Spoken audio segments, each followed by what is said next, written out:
ओम नमो भगवते वासुदेवाय। हर हर महादेव। जय भोलेनाथ। स्वागत है आप सभी का हमारे चैनल पर। आज के इस वीडियो में हम आपको सुनाएंगे बुधवार के प्रदोष व्रत की कथा। आज है सावन महीने के शुक्ल पक्ष की त्रयोदशी तिथि और दिन है बुधवार।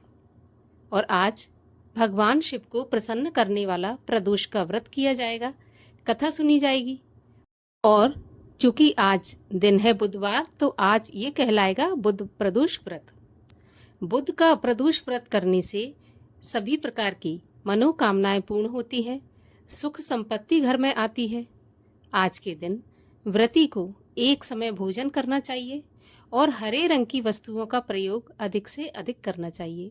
हरे रंग के वस्त्र पहने, हरे रंग की चीजें पूजा में शामिल करें। इससे भगवान शिव, गणेश जी और साथ में बुध ग्रह भी प्रसन्न होते हैं। अगर किसी के बुध ग्रह खराब हैं तो प्रदोष का व्रत करने से, जो कि बुधवार को होगा, सभी प्रकार की परेशानियां समाप्त हो जाती हैं। तो आइए हम आपको सुनाते हैं बुधवार के प्रदोष के व्रत की कथा। परंतु उससे पहले आपसे आग्रह है कि अगर अभी तक आपने चैनल को सब्सक्राइब नहीं किया है तो चैनल को सब्सक्राइब करके बेल आइकन पर क्लिक कर लीजिए। और अगर आज की ये कथा अच्छी लगे तो लाइक अवश्य कर दीजिए, क्योंकि आपके लाइक से ही हमें ये पता चलता है कि आपको हमारा वीडियो पसंद आया है। और अगर वीडियो आपको पसंद आए तो औरों को भी शेयर कर दीजिए। तो चलिए अब हम शुरू करते हैं बुधवार के प्रदोष के व्रत की कथा। कथा के अनुसार एक पुरुष का नया नया विवाह हुआ था। विवाह के 2 दिनों बाद उसकी पत्नी मायके चली गई। अब कुछ दिनों के बाद वह पुरुष अपनी पत्नी को लेने उसके मायके गया। बुधवार को जब वह अपनी पत्नी के साथ लौटने लगा तो ससुराल पक्ष ने उसे रोकने का प्रयत्न किया। उन्होंने कहा कि विदाई के लिए बुधवार शुभ नहीं माना जाता, इसीलिए आप बुधवार को विदा कराकर ना ले जाएं। लेकिन वह कहाँ मानने वाला था और माना भी नहीं, और पत्नी को साथ लेकर चल पड़ा। नगर के बाहर पहुंचने पर पत्नी को बहुत जोर से प्यास लगने लगी, तो पुरुष से बोली कि मुझे बहुत प्यास लगी है। तब उसका पति लोटा लेकर पानी की तलाश में चल पड़ा। पत्नी एक पेड़ के नीचे बैठ गई। थोड़ी देर के बाद पुरुष पानी लेकर वापस लौटा तो उसने देखा कि उसकी पत्नी किसी और के साथ हंस हंस कर बातें कर रही है और उसके लोटे से पानी भी पी रही है। जब उसने देखा तो उसको बहुत क्रोध आया और वह क्रोध का मारा अपनी पत्नी के पास पहुंचा। तो उसके आश्चर्य का और कोई ठिकाना भी नहीं रहा, क्योंकि उस आदमी की सूरत बिल्कुल उसी की तरह थी। अब पत्नी भी सोच में पड़ गई। दोनों पुरुष आपस में झगड़ने लगे। उनको झगड़ता देखकर बहुत भीड़ इकट्ठी हो गई और भीड़ देखकर वहां पर राजा के सिपाही भी आ गए। अब हम शक्ल दोनों आदमियों को देखकर राजा के सिपाही भी आश्चर्य में पड़ गए और उन्होंने स्त्री से ही पूछा कि वो बताए कि उसका पति कौन है। परंतु वह भी बेचारी क्या करती, दोनों की शक्लें एक जैसी थी और वो भी बिल्कुल चुपचाप रह गई। तब वह पुरुष मन ही मन भगवान शंकर से प्रार्थना करने लगा कि हे भगवान, आप हमारी रक्षा करें। मुझसे बहुत बड़ी भूल हो गई कि मैंने अपने सास ससुर की बात नहीं मानी और बुधवार को पत्नी को विदा करा लिया। अब मैं आगे से ऐसा नहीं करूँगा। जैसे ही उसकी प्रार्थना पूरी हुई तो दूसरा पुरुष अपने आप अंतर्ध्यान हो गया। पति पत्नी कुशलता के साथ अपने घर पहुंच गए। उस दिन के बाद से पति पत्नी नियम पूर्वक बुधवार की त्रयोदशी अर्थात प्रदोष का व्रत रखने लगे। और बुध त्रयोदशी व्रत हर मनुष्य को रखना भी चाहिए। इससे दाम्पत्य जीवन सुखमय होता है और भगवान शिव की कृपा प्राप्त होती है। तो ये थी प्रदोष के व्रत की कथा। और आइए अब आपको भगवान शिव के एक ऐसे सच्चे भक्त की कथा सुनाते हैं जिसको सुनकर आपका मन भी गदगद हो उठेगा। बस आपसे अनुरोध है कि कथा को पूरा अवश्य सुनिए। एक समय की बात है, एक जंगल में शंकर जी का मंदिर था। वहां पर एक भील जिसका नाम कंडप था, वहां पर शिकार खेलने के लिए निकला और घूमता घामता उस मंदिर तक पहुंच गया। मंदिर में भगवान शिव की पूरी प्रतिमा थी। उस भावुक सरल हृदय भील कुमार ने मन में ये सोचा कि भगवान इस हिंसक पशुओं से भरे जंगल में अकेले हैं, कहीं कोई पशु रात्रि में आकर इन्हें कष्ट न पहुंचा दे।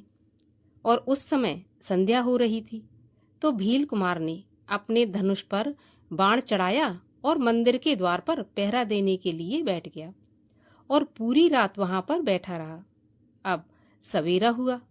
कंडप के मन में अब भगवान की पूजा करने का विचार आया, किंतु पूजा पाठ तो वह जानता नहीं था, ना कोई विधि विधान जानता था। तो वह जंगल में गया, पशु मारे और अग्नि जलाकर उनका मांस उसने भून लिया। एक शहद की मक्खियों का छत्ता तोड़कर उसने शहद निकाल लिया। अब दोने में शहद और मांस उसने लिया। वन की कुछ लताओं से थोड़े से फूल तोड़े और फूल अपने बालों में उसने उलझा लिए।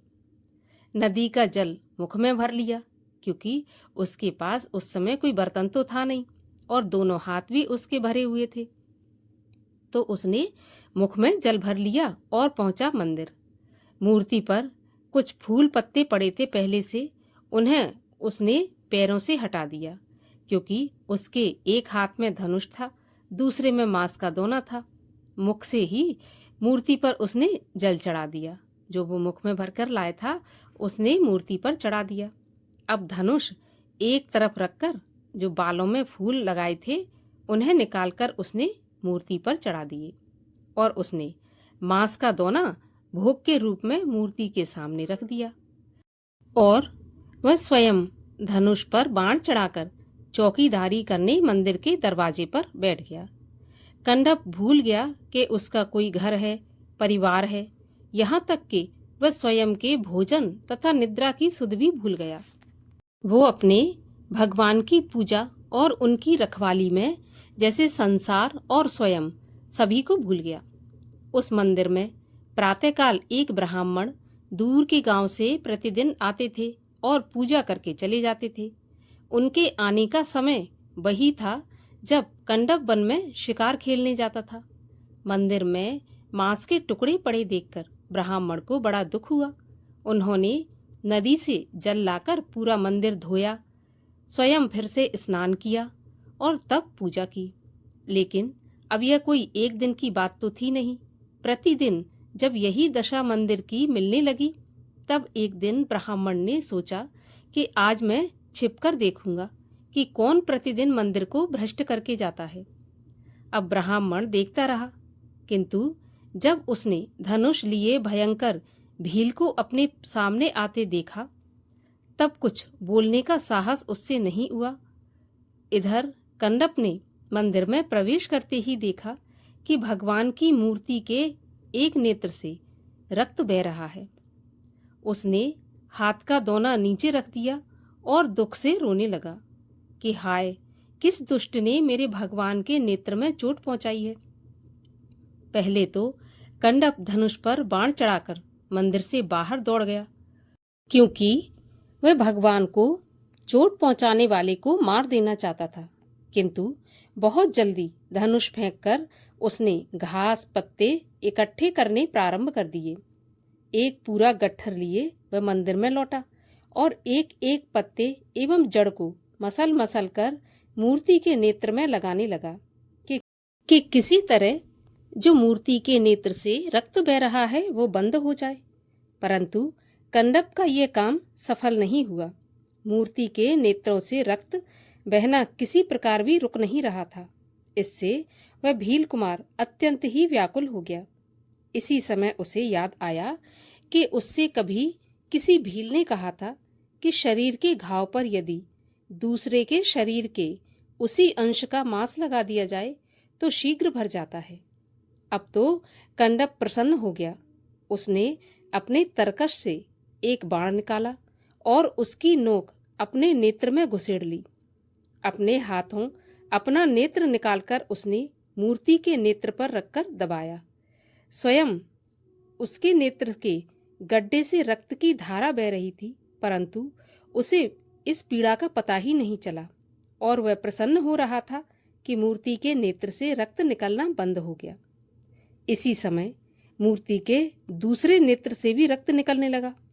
कंडप को तो अब दवा मिल चुकी थी, तो उसने मूर्ति के उस नेत्र पर पैर का अंगूठा रखा, जिससे दूसरा नेत्र निकाल लेने पर जब वह अंधा हो जाए तो इस मूर्ति के नेत्र को ढूंढना न पड़े।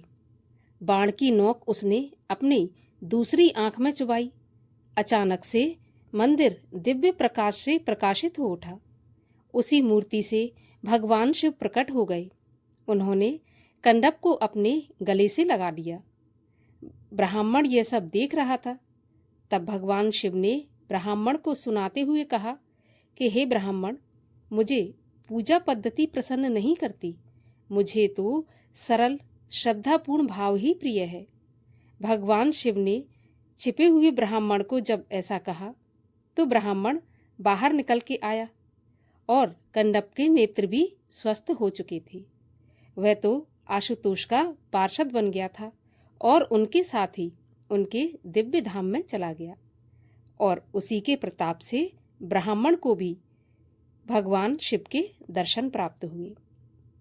तो कथा आपको कैसी लगी कमेंट में अवश्य बताइए।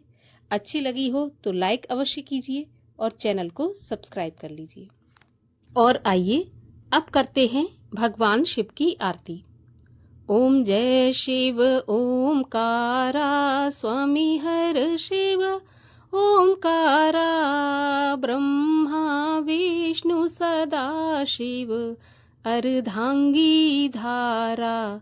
ओम जय शिव ओमकारा एकानन चतुरानन पंचानन राजे हंसासन गरुणासन वृषवाहन साजे।